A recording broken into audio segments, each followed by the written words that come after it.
Have you ever just stopped and wondered what reality actually is? I'm not talking about some big philosophical puzzle, but more of a practical, everyday question. What are we, you and I, actually experiencing right here, right now? Just think about that for a second. When you and I look at the same sky, or the same street, or even this screen, are we really seeing the same thing? We kind of just assume we are, right? But what if that's not the case at all? I mean, imagine two people watching a really heated argument.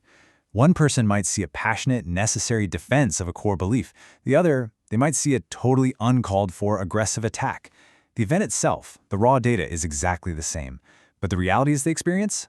Worlds apart. And this kind of thing happens all the time. It seems like our reality isn't as constant as we think. So, what's really going on here? If the physical world around us isn't actually changing, then what is? Okay, let's dive into this a little bit. The big shift isn't in the object itself, it's in what that object means. Take a simple rock. Physically, it's just a rock, but in the hands of a little kid, it's a treasure, right? Lying on a hiking path, it's an obstacle. Its physical makeup doesn't change, but its meaning, its reality for us, is completely fluid.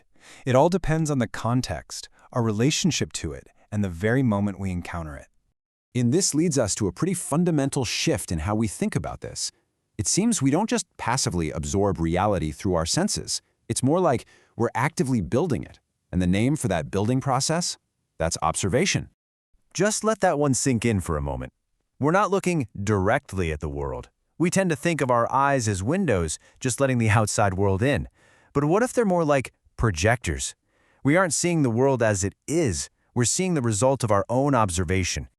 So here's the crucial idea. Observation isn't just looking at something. It's this incredibly complex act of generation. It's a process where all these signals from the outside get filtered and mashed together with our internal stuff, our language, our memories, what we're paying attention to produce the final thing that we call reality. So, how does this whole observation process actually work? It seems complicated, but we can break it down into a few key layers that kind of build on top of each other. Okay, so it all starts with attention and memory. I mean, we can't possibly process everything at once, so these two act like our first filter, picking and choosing what's important based on what we've seen before. Then comes language. We put our experience into words, and that gives it a structure. The second you name something, you've changed your relationship with it. And from there, our own personal reality gets shaped and amplified through dialogue with others. Every conversation builds another shared layer of meaning. And finally, this all scales up to what you could call social synchronization, where we all kind of unconsciously align our observations with everyone around us to create a world that makes sense together. And when you put all of these pieces together, our whole understanding of what reality is gets completely turned on its head. It leads us to a new and honestly a pretty startling definition.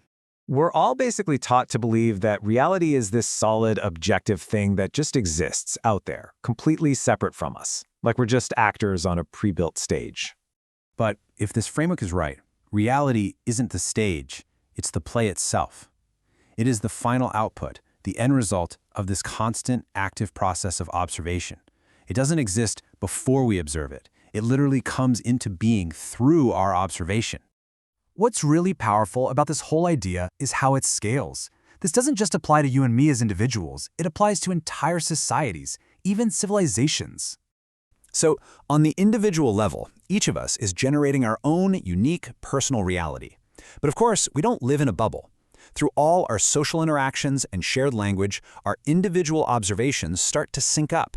That's what creates a cohesive social reality. And over generations, these synchronized realities become so sustained, so stabilized, that they form the very bedrock of a civilization. And this points to a really subtle but profound difference. The word sharing kind of implies that there's this one single pie of reality, and we all just get a slice of it. But synchronizing, that suggests we are all active participants, constantly tuning our individual observations together to create a consensus. It's not a thing, it's an ongoing, dynamic process of alignment.